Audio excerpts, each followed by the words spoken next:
Hey, how you guys doing? Welcome back to another episode of Soldiers Talk the Podcast. I'm your host, Staff Sergeant McPherson, and on this show we discuss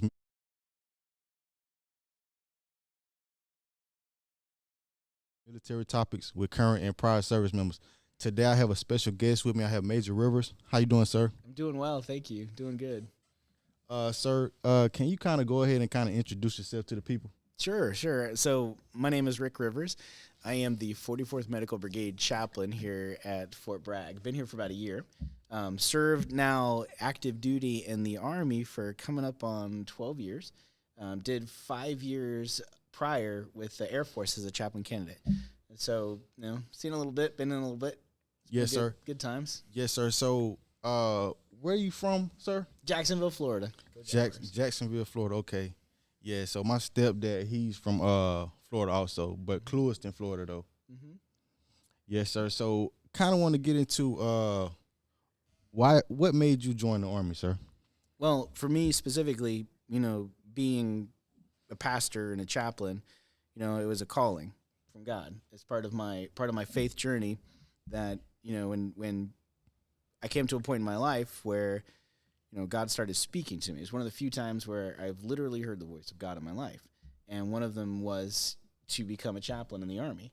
And at the time, I honestly laughed because it seemed so obscure to me, because I was at that time a 7th year senior at UCF pottery major, and I was 340 pounds and had no military whatsoever in my life or my family. So when I received the calling to do this, I laughed at it, but then at the same time, I'm like, well, Lord, it's my prayer. And if this is what you want me to do, then, this isn't me. This is a calling I have received. And, it was a time I was dating my wife at the time, and I called her and I told her, I was like, this is what I feel like God is calling us to do. And, her reaction was, all right, well, get to work.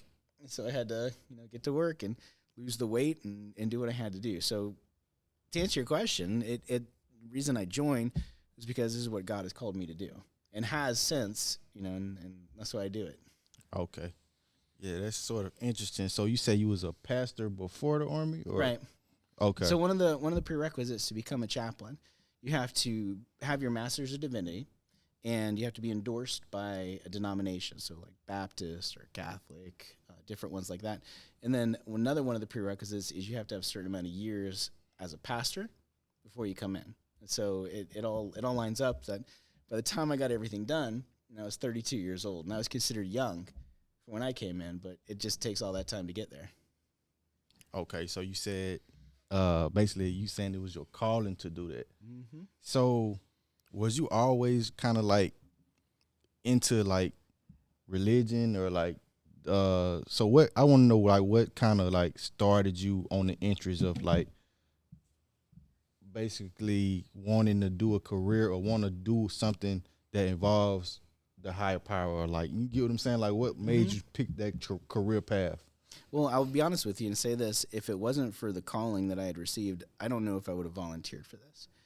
Just because it's been both the most rewarding and the most challenging part of my life. And I've shared with you before some of the things just, that we walk into being in our profession as military. It's not something that somebody would volunteer for, and having been a survivor of a 200-pound IED, Purple Heart, everything that comes along with that, when I say that's not something that I would have run to volunteer for, it's something that I feel like that I've been called to do. I haven't always been, I was probably about 26 years old when I got serious about my faith. And part of that was just coming to peace with the past, and being restored to being restored from what was broken to being made new. And then part of that process of restoration in my faith journey was finding that calling. And so it wasn't something that I woke up one day and was like, you know what, I want to go do this with my life.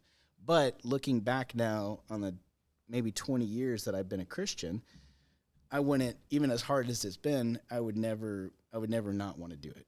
It's something that I'm proud that we've done it, and I wouldn't want to go back through the stuff, but I'm glad, we've come to this point. And so it's not that I sought it out. This is where God has directed me, and it's been a fun journey since.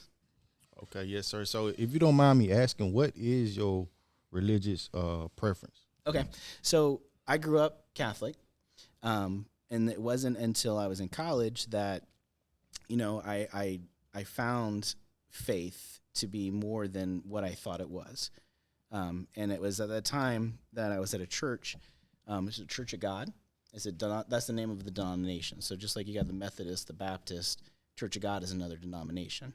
And so through that, when I found salvation and got plugged into that church, that became my endorser for the military.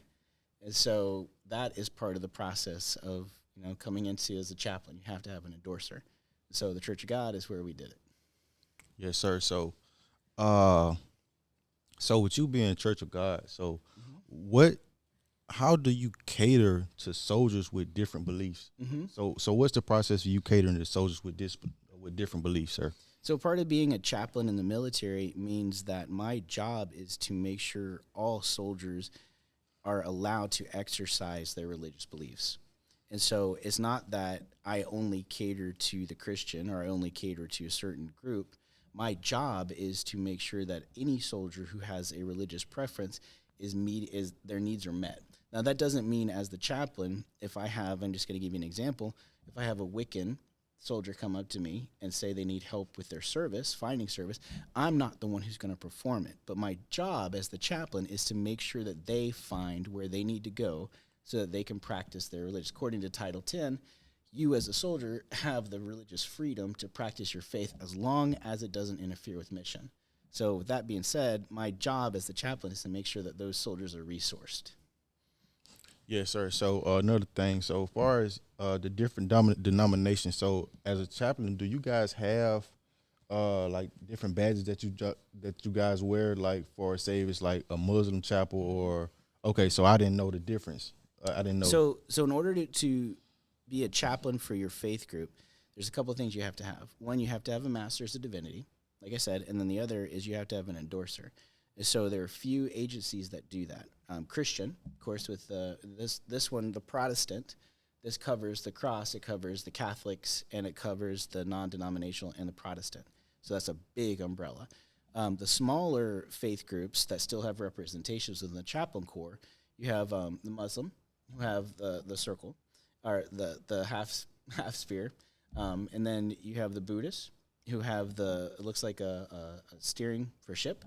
And then you have, of course, the Jewish that have their the book, the Torah, and so they have their different faith groups that have chaplains here that talk to those soldiers too. But just like me, they're not specific to that religious preference. They're also there to help resource the soldiers who need assistance.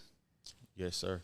So with that being said, can you explain some of the resources that soldiers come to you? Some of the resources that you offer as a chaplain? Mm-hmm. So the easiest one is if it's a Protestant, Christian, and they want a Bible study or they want to go to a service, that being that I'm a Christian chaplain, that's the easy one to do.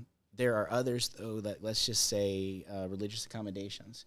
So if you have a soldier who is of the Muslim faith and they want to make sure that they are given the proper space during Ramadan to practice their faith, they can come to me so that I can help the commanders understand that this, as long as mission allows, is what the soldier needs to accommodate their faith. Other things resources that they come, it could be anything from financial to counseling to just finding, like I said, religious accommodations for different faith groups have different outward appearances, like the Norse pagans. Beard is very important to Norse pagans, so they can come to me to request an accommodation so that the process can begin, that they can demonstrate and practice their faith the way that they feel like they need to. Okay, yeah, so I feel like you put out enough information, sir, as far as the audience to kind of become familiar with what the chaplain does and stuff like that. So, sir, you got any closing remarks as far as the soldiers who might not know what else a chaplain does or anything? One of the biggest pieces that we have as chaplains is what's called confidentiality. And so we're one of the very few agencies in the Army that if a soldier needs to come and talk, that whatever happens behind those closed doors stays behind those closed doors. And so that's what it means to have complete confidentiality. Other agencies, as helpful as they are, don't have complete confidentiality. So that in itself will allow a person to feel like they can come in and say whatever's on their chest, get it off, and it doesn't have any second or third order effects. So it's one of the biggest pieces that chaplains offer, whether that is one-on-one counseling, marriage counseling, whatever that is. And then also what's good about the chaplains is I like to consider myself like a gatekeeper. So if a soldier comes to me with either a financial problem or behavioral health problem or something else that they need help with, I'm able to point them in the right direction. If it's not me, then I'm able to help them get to where they need to be to find that help. That's what a good chaplain does. Okay, so with that being said, I want to thank you for doing this interview, sir. Taking time out your schedule. I know you be pretty busy. So until next time, this has been another episode of Soldiers Talk the Podcast, and I'll see you guys at formation.